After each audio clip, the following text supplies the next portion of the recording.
IPL கிரிக்கெட்டில் அதிக முறை 400 ரன்களுக்கு மேல் குவித்து விராட் கோலி புதிய சாதனை படைத்துள்ளார். ரன் மிஷின் என்று அழைக்கப்படும் கோலி நடப்பு தொடரிலும் சிறப்பான ஆட்டத்தை வெளிப்படுத்தி வருகிறார். இந்த சீசனில் ஏற்கனவே 1 சதம் 2 அரை சதம் அடித்திருந்த அவர் நேற்று ஐதராபாத் அணிக்கு எதிரான போட்டியிலும் 51 ரன்கள் சேர்த்தார். நடப்பு தொடரில் 9 போட்டிகளில் விளையாடி 430 ரன்களுடன் அதிக ரன்கள் குவித்தவர்களில் முதலிடத்தில் உள்ளார்.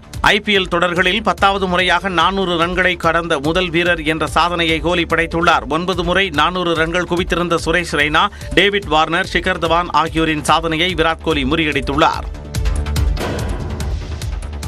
கூலான தட்பவெப்பத்திற்கு பெயர் போன கோவையிலும் கடும் வெயில் தகிப்பதால் ஏசி ஏர் கூலர்களின் விற்பனை 2 மடங்காக உயர்ந்துள்ளது. மேற்கு தொடர்ச்சி மலைகள் அருகே உள்ளதால் எப்பொழுதும் குளிர்ச்சியாக இருக்கும் கோவை மாவட்டமும் வெளுத்து வாங்கும் கோடை வெயிலுக்கு தப்பவில்லை. காலை 9 மணிக்கு தொடங்கி மாலை 5 மணி வரை வெப்பத்தின் தாக்கம் நீடிக்கும் நிலையில் 100 டிகிரி ஃபாரன்ஹீட்டிற்கு அதிகமாக வெப்பம் பதிவாகும் மாவட்ட பட்டியலில் கோவையும் இடம் பிடித்து வருகிறது. இதனால் வெயிலின் தாக்கத்தை தணித்துக் கொள்ள ஏசி ஏர் கூலர்களை வாங்க கடைகளுக்கு பொதுமக்கள் படையெடுத்து வருகின்றனர். லைஃப்ல இதுவரைக்கும் நான் இந்த மாதிரி சம்மர் பார்த்ததே கிடையாது. ரொம்ப ரொம்ப ரொம்ப ஹாட், வெளியில வரவே முடியல.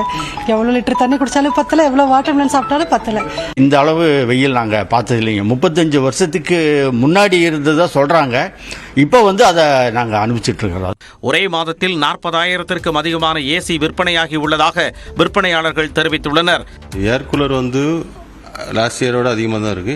ஏசி அதை விட அதிகமாக இருக்கு. தமிழ்நாட்டிலேயே ஏசி மற்றும் ஏர் கூலர் விற்பனையில் கோவை முன்னணியில் உள்ளது குறிப்பிடத்தக்கது. கேரளா, கர்நாடகா உட்பட 13 மாநிலங்களில் உள்ள 88 தொகுதிகளில் வாக்குப்பதிவு விறுவிறுப்பாக நடைபெற்று வருகிறது. அண்டை மாநிலமான கேரளாவில் ஒரே கட்டமாக 20 தொகுதிகளில் 25,231 வாக்குச்சாவடிகளில் வாக்குப்பதிவு நடைபெறுகிறது. இதில் காலை 7 மணி முதலே மக்கள் நீண்ட வரிசையில் காத்திருந்து ஜனநாயக கடமையாற்றி வருகின்றனர். கண்ணூரில் அந்த மாநில முதலமைச்சர் பினராயி விஜயன் தன்னுடைய வாக்கினை செலுத்தினார். இதேபோன்று எர்ணாகுளத்தில் அந்த மாநில எதிர்க்கட்சித் தலைவர் VT சதீஷன் தன்னுடைய ஜனநாயக கடமையை ஆற்றினார். திருச்சூரில் நடிகரும் தேசிய ஜனநாயக கூட்டணியின் வேட்பாளருமான சுரேஷ் கோபி காலையிலேயே தன்னுடைய வாக்கை செலுத்தினார்.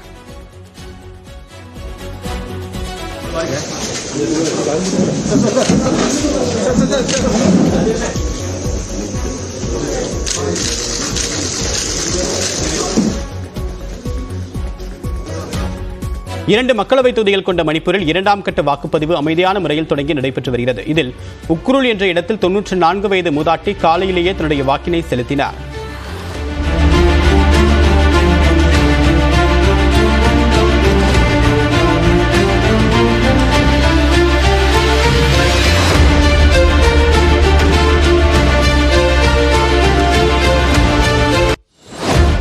மகாராஷ்டிரா மாநிலம் அமராவதியில் இளைஞர் ஒருவர் திருமணத்திற்கு முன்பு மனக்கோலத்தில் சென்று ஜனநாயக கடமையாற்றினார்.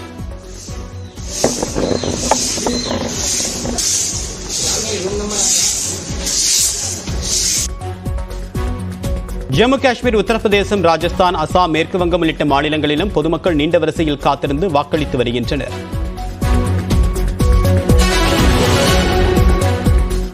இதேபோன்று 28 தொகுதிகளை கொண்ட கர்நாடகாவில் முதற்கட்டமாக 14 தொகுதிகளில் வாக்குப்பதிவு நடைபெற்று வருகிறது. பெங்களூருவில் ஜனநாயக கடமையாற்றிய மத்திய நிதியமைச்சர் நிர்மலா சீதாராமன் அதிக அளவிலான மக்கள் வாக்களிக்க வேண்டும் என்று அறிவுறுத்தியுள்ளார். Choose your time, come, please come, do vote. India needs every vote.